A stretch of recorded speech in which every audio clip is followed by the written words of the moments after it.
Okay, so this is where we left off. So we had just finished creating the generate road function, okay, which is called every time the scripts loads when the game manager opens. So one thing that it's doing is it's calling the spawn by block type function. So this is the one we left here. So now the value is being supplied from this function, and then this is what we use. Okay, so we'll say type block type. Okay, so here we are receiving the block type per position in the road, in those 50 spaces. Okay, so we're receiving that that position. Okay, we're receiving the type. So is it a 0 or is it a 1? Okay, so we receive that. Okay, so now first thing that we'll do, okay, is we just check if there's nothing in the cube prefab. Okay, if we've not loaded the cube prefab, then this isn't going to do anything at all. So we return now because there's nothing we can do if we've not loaded the cube prefab. Okay, but if the cube prefab has been loaded, okay, returning now pushes us out of the function. Okay, but if the cube prefab has something, meaning we loaded the prefab, then we can go on and continue. We can define block. We'll say block first of all is a node, okay, which is first of all initially now. It's got nothing first of all. Okay, then we can generate the road for real roads, okay, for values of 1. Okay, so what we can do then is, using a switch statement, we can supply the type. Remember here, this is going to be bringing in either BT stone or BT none. BT stone or BT none. Are we supplying a road or are we supplying an empty space? So assuming that we supply a block type of stone,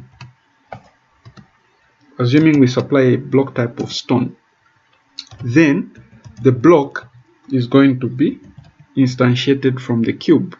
Instantiate this dot cube prefab. So this is the actual line that that defines the stone and then brings it into the game scene. Okay, so this instantiates it. Then once we instantiate the block, okay, we break so that we come out of the case statement. We don't do anything else because if it's an empty space, okay, we don't need to instantiate the cube, right? So we don't need to instantiate the cube. We instantiate the cube only if the type is stone. Okay, then at the end we return block. So when we return block, this then becomes the value of block in this earlier function. All right, so what's happening in this for loop? Remember that in this function, the first thing that happens is we fill in all of those 50 spots. We determine whether it's going to be a stone, or maybe it might be a stone or an empty space. Stone is 0. I mean, stone is 1 actually. Stone is 1 based off of our enum. Okay, and then if the previous item was a stone, we can either put another stone or we can put an empty space. This will be randomized. So this is going to be done for the 50 positions that make up the whole road length. Okay, so meaning when we're calling the road array, this has 50 values which are 0 or 1, 0 or 1, 0 or 1. So all we have to do then is say we're going to create a block. Okay, but for this block we're going to call the spawn function, and then we tell it we want we want to create something on this position. So if we call road on 0, this is the first position. Road on 1, that's the second position. Road on 3, road on 4, all the way up to 50, we'll be getting either a 0 or a 1. So the 0 or 1 is then sent to this function. Okay, this function will receive a 0 or a 1. If we receive the 1, this is where we can then determine to say, okay, this block is equal to the cube, right? That block is equal to the cube, and this will mean when we return block, that's what becomes the value here, because this function is calling a return value. Okay, it's having a return value. So we can then use that block that's been instantiated, that cube, and then we can add the child. Okay, then this will show up on our screen. Then the block would then have its position. Okay, the other thing that would need to happen, okay, so we need to copy. Okay, where's our game manager? This one. So you'll see that an empty space here comes for the prefab. So we need to copy the prefab from our prefabs here, and then we drag it in there. Okay, but first, before we do that, what we'll do is the cube. First of all, let me first of all delete this prefab. Okay, I'll delete the prefab because I want it first of all to be its initial size.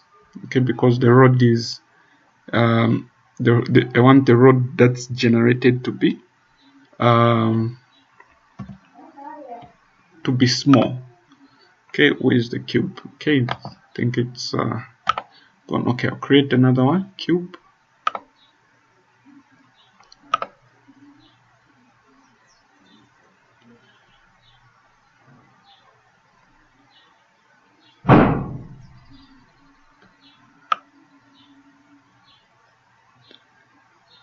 Okay, so we'll leave this. I think we'll work with the 1.5 that we have in there.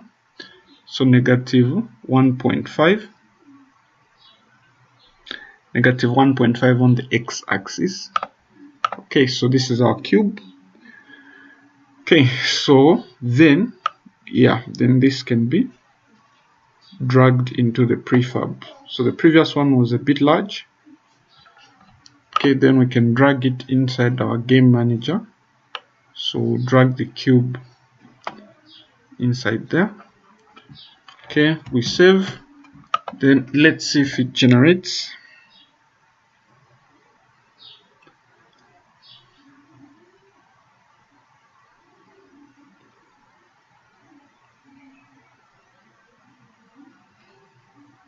Okay, so it's generated a number of them.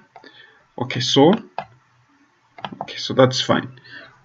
All right, so this is working fine. So the next thing that we need to do is let's see, we'll probably make the camera to be following the player. Okay, since the road is now generating automatically. Okay, so thank you for watching. Of course, leave a like, leave a comment if you are struggling through something. I'll help you. I'll read the comments, and others will also read the comments, but also check the official documentation.